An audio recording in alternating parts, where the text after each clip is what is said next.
أشهد أن محمد رسول الله۔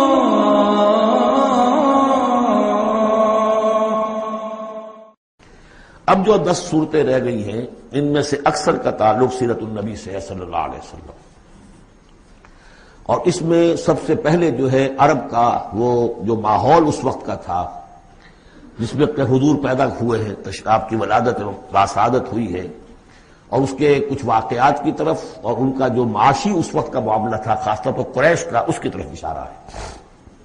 حضور کی ولادت ہوئی ہے عام الفیل میں، جس سال کہ آیا تھا ابرہہ یمن سے فوج لے کر، اور وہ بیت اللہ کو گرانا چاہتا تھا۔ اس کا ایک لمبا تاریخی پس منظر ہے، عیسائی تھا وہ، اس نے کلیسا بنایا تھا، وہ چاہتا تھا جیسے لوگ جو ہے آتے ہیں بیت اللہ میں حج کرنے کے لیے ہجوم ہوتا ہے، ایسے ہی یہاں کلیسا میں آئے۔ وہاں کوئی آیا نہیں، بلکہ کوئی عرب نے جا کر شرارت بھی کی، وہیں جا کر وہ رفع حاجت کرایا اندر۔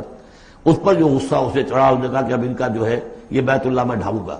وہ فوج لے کر آیا ہے جس میں ہاتھی بھی تھے، اسی لیے وہ اصحاب الفیل کہلاتے ہیں۔ لیکن اللہ تعالیٰ نے اپنے اس گھر کی حفاظت فرمائی معجزانہ طریق پر۔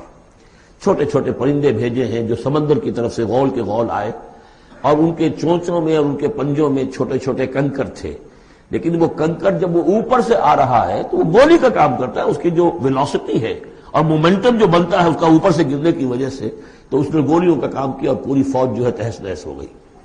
الم تر کیف فعل ربک باصحاب الفیل، کیا تم نے دیکھا نہیں کیا حشر کیا تمہارے رب نے ان ہاتھی والوں کا؟ الم یجعل کیدہم فی تضلیل، کیا اس نے ان کی تمام تدبیروں کو اور جو داؤ انہوں نے لگایا تھا بیکار اور غیر مؤثر نہیں کر دیا؟ وارسل علیہم طیرا ابابیل، اور ان پر بھیج دیے جھنڈ کے جھنڈ اڑتے ہوئے جانوروں کے، پرندوں کے، ترمیہم بحجارۃ من سجیل، جو ان کو رمی کرتے تھے۔ یہ رمی کی یادگار در حقیقت اسی کی ہے جو حج میں جا کے کی جاتی، ترمیہم رمی، وہ ان کو مارتے تھے بحجارۃ من سجیل، کنکریاں، وہی کنکریاں، سنگ گل، یہ معرب ہے فارسی سے، وہ چھوٹی کنکریاں جو ریت کی بنی ہوتی ہیں۔ کہیں اگر صحرا میں ہلکی سی بارش ہو جائے تو ایک ایک قطرے کے ساتھ تھوڑی سی جس کا ریت مل جائے گی، پھر اس پر دھوپ پڑی اور وہ پک گئے، وہ کنکریاں کہلاتی ہے سنگ گل، مٹی کی کا بنا ہوا پتھر، وہ کنکریاں ہیں کہ جو ماری گئی ہیں۔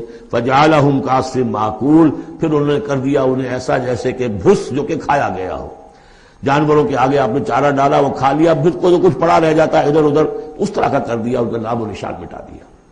اور یہ سن ہے جس میں کہ حضور کی پیدائش ہوئی ہے۔ بعض روایات سے معلوم ہوتا ہے کہ 50 دن بعد، اور بعض کا کہنا یہ کہ نہیں عین اسی دن ولادت ہوئی ہے حضور کی صلی اللہ علیہ وسلم۔ تو یہ ایک اہم واقعہ تھا سیرت النبی کے، گویا کہ آپ کے عین ولادت سے گویا جو متصل ہے۔